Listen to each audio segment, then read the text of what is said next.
Hello everyone, thank you for stopping by my channel, SC Cakes and More. In this tutorial, I'm going to be showing you how I made this beautiful potted orchid cake. I decided to make these orchids out of cardstock. I was running low on time and didn't have time for gum paste petals to dry and then assemble. I proceeded by dabbing all my petals with this blue shade.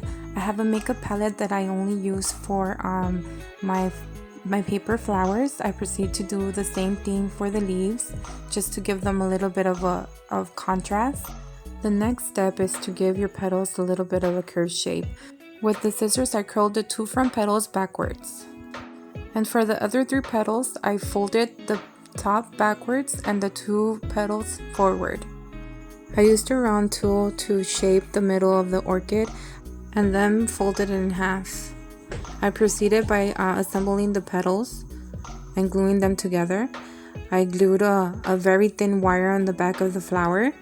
However, I felt like it wasn't sturdy enough, so I decided to do it over again.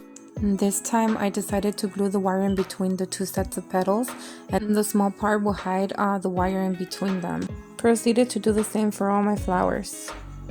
I then covered the wire with florist tape.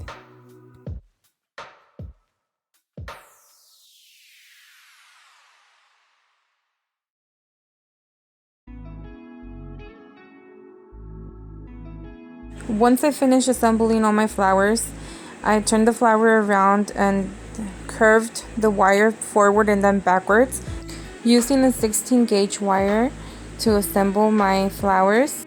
First covered with florist tape as well, and then I proceeded to add my buds, giving just a little space in between them, and then the flowers. I made 7 flowers. I made 4 small and 3 medium-sized ones.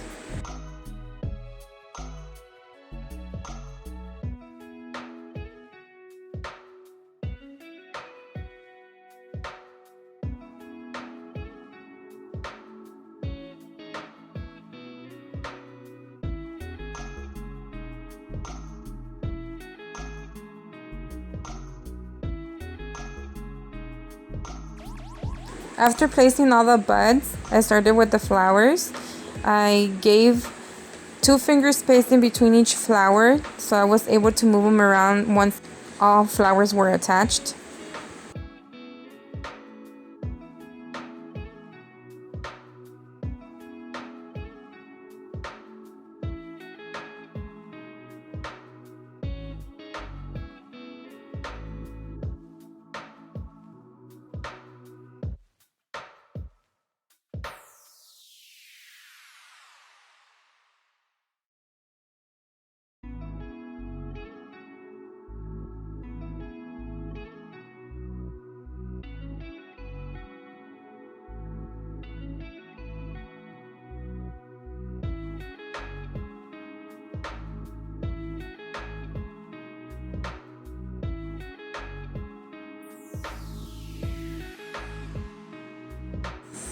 At this point, I had finished assembling all the flowers and placing them, and I'm wrapping the wire all the way to the bottom with florist tape, securing that none of the wire would be exposed.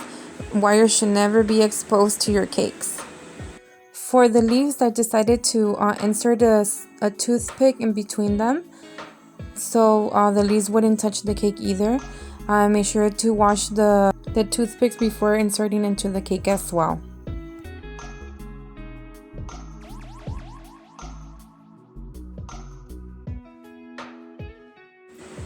Now for the cake part. I started off with the mini 5-inch dome cake. I cut in half. I crumb cooled and chilled for at least 50 minutes. I wanted to make a base for the pot, so I cut out a couple of cardboard circles, glued them together, and then covered them with fondant. This would be the base for the pot. Using a fondant mold, I marbled blue and white together, and I used the pearl section of this mold to add decoration to the base. Giving the cake its final coat, I proceeded to knead the fondant and making sausages and mixing them together to create a marble effect.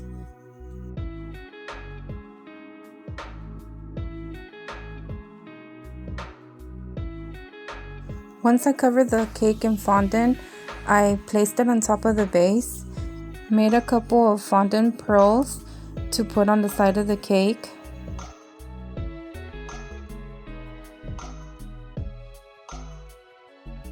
I placed the wooden dowel to secure the base to the cake.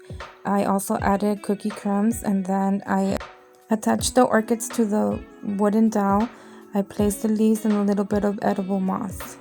Don't forget to subscribe, like, and share.